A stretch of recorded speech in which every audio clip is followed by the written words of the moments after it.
Now this pen is not technically advertised as having a flexible nib, and normally when it comes to using the word flex, I am incredibly cautious.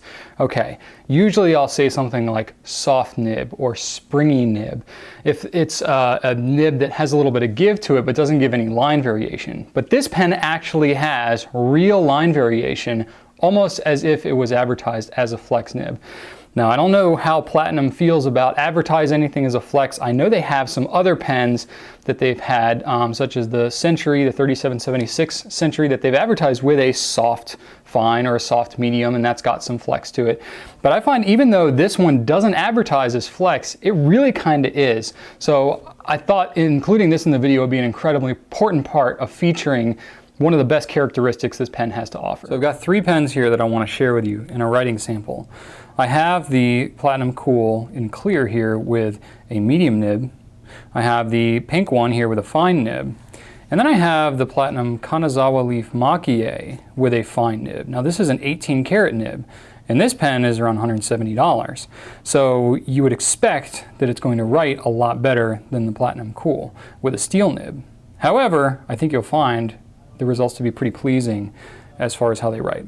So before I get too much into it here, let me go ahead and write with the fine nib. Now I have Noodler's Apache Sunset in all 3 of these pens because honestly I love that ink. Okay, so here's the Cool with the fine nib. Now if you're writing very light, you're not going to get any flex. It doesn't even have to be very light. If you're writing sort of light, whoops, just hit the tripod there. If you're writing with, normal pressure, Platinum Cool, there you go, then it looks pretty good. Fine. Okay, and it writes pretty darn fine. This is a Japanese pen. They tend to grind their fine nibs finer than most everyone else. This is going to be at least as fine as like a Lamy Extra Fine, if not maybe a little bit more. And you can write normally. I mean, I even write with, a pretty good amount of pressure, and it writes pretty normally. However, if you want to flex it out, you can. Now, I'm no flex master, but you can get some cool variation.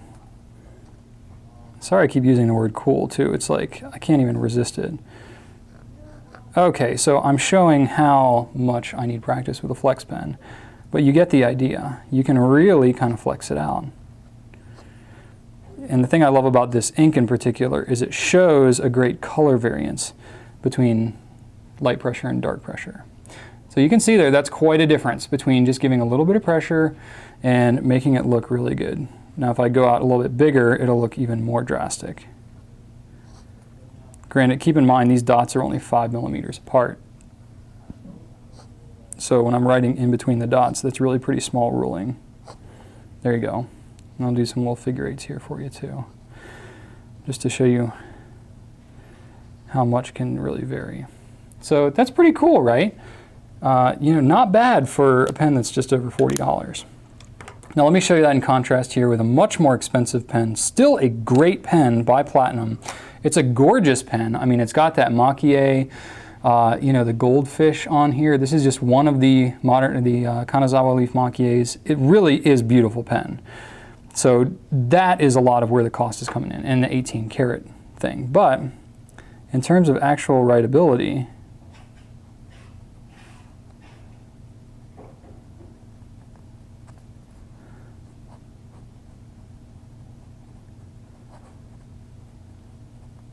now I'm not going to say that the 2 pens write exactly the same, because the Kanazawa Leaf is nice, don't get me wrong.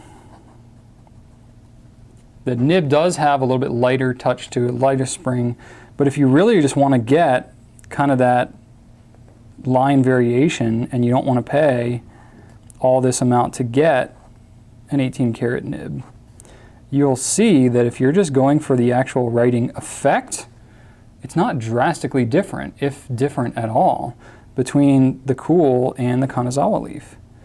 Now the Kanazawa Leaf does take a little less pressure. I find it to be a little more pleasurable. It's kind of like driving a Mercedes versus a Hyundai or something like that. But really, if you're going for the desired effect here, there ain't nothing wrong with the Cool. Now to show you the medium nib here, the medium nib is a little bit broader, as you would fully expect. And it, I find, does not flex, or does not show the flex quite as much. That's not unusual for a medium nib pen. Just in general, I think about pens like the Namiki Falcon, where you've got the fine, or this is the medium. It's going to have a little bit less drastic of a change between its natural state and its flexed state. But still, you can definitely get some flexibility to it. I would say if you like broader nibs in general, and you don't plan to flex it quite as much, then the medium might be more your ticket. I don't find that it flexes any wider, really, than the fine nib does. But the broadness of the stroke on the medium versus the fine makes it so that you're going to naturally write a little fatter just without trying. So that is the Platinum Cool. It's available in fine and medium as of right now.